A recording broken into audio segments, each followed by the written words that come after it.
Assalamualaikum dan selamat sejahtera.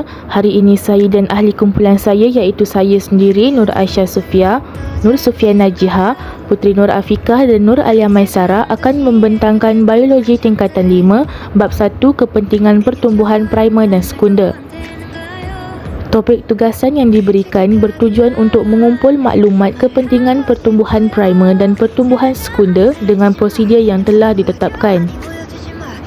Seterusnya, isi kandungan. Yang pertama, pengenalan jenis pertumbuhan.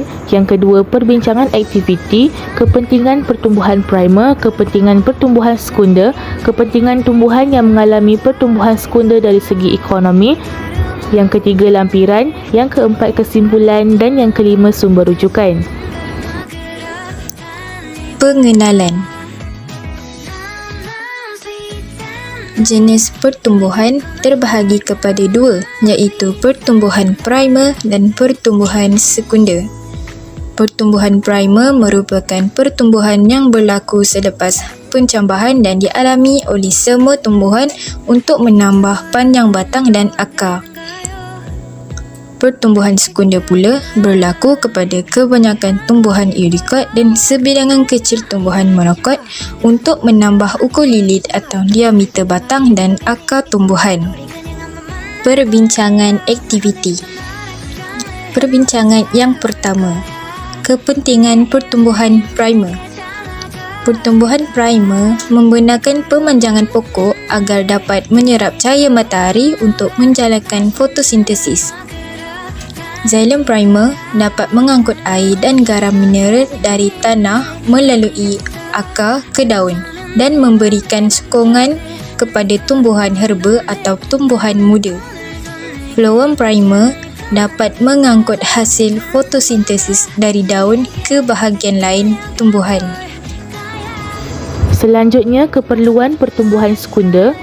Yang pertama, memberikan kestabilan kepada tumbuhan dengan menambah diameter batang dan akar agar bersesuaian dengan ketinggian tumbuhan. Yang kedua, memberikan sokongan mekanikal kepada tumbuhan. Yang ketiga, menghasilkan tisu xylem dan phloem secara berterusan bagi menggantikan tisu xylem dan phloem yang tua dan rosak. Keempat, menghasilkan kulit kayu yang kuat dan tebal yang memberikan perlindungan kepada pokok terhadap kehilangan air yang berlebihan, kecederaan fizikal dan serangan patogen. Yang kelima, mampu hidup lebih lama dengan meningkatkan peluang menghasilkan biji dan membiak. Kepentingan tumbuhan yang mengalami pertumbuhan sekunder dari segi ekonomi. Yang pertama, tumbuhan yang mengalami pertumbuhan sekunder mempunyai kayu yang kuat dan keras. Tumbuhan ini sesuai digunakan sebagai struktur rumah pot, perabot, pagar, pintu dan lain-lain.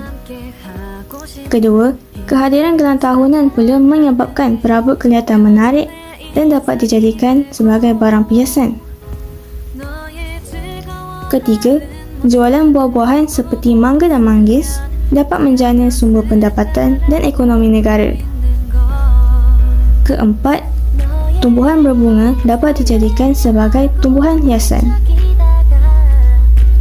Akhir sekali, kayu dan kulit pokok sesetengah tumbuhan seperti hopen spesies iaitu merawan dan meranti dapat menghasilkan resin dan minyak. Bahan-bahan ini dapat dikomersialkan sebagai varnis, bahan pelekat, minyak wangi dan ubat-ubatan. Seterusnya, lampiran.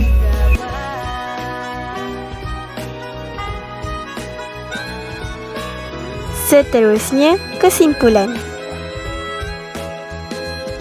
Tumbuh-tumbuhan dapat memberi manfaat kepada manusia, haiwan dan alam.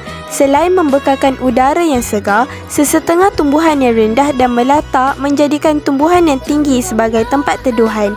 Tumbuhan juga digunakan untuk keperluan manusia seperti perabot katil, kerusi, meja dan almari. Wajarlah kita sebagai manusia untuk bekerjasama antara satu sama lain bagi melindungi organisma biologi ini. Akhir sekali, sumber rujukan.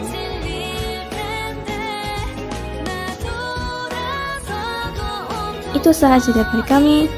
Terima kasih kerana sudi mendengar dan mohon maaf jika terdapat kesilapan. Jumpa lagi.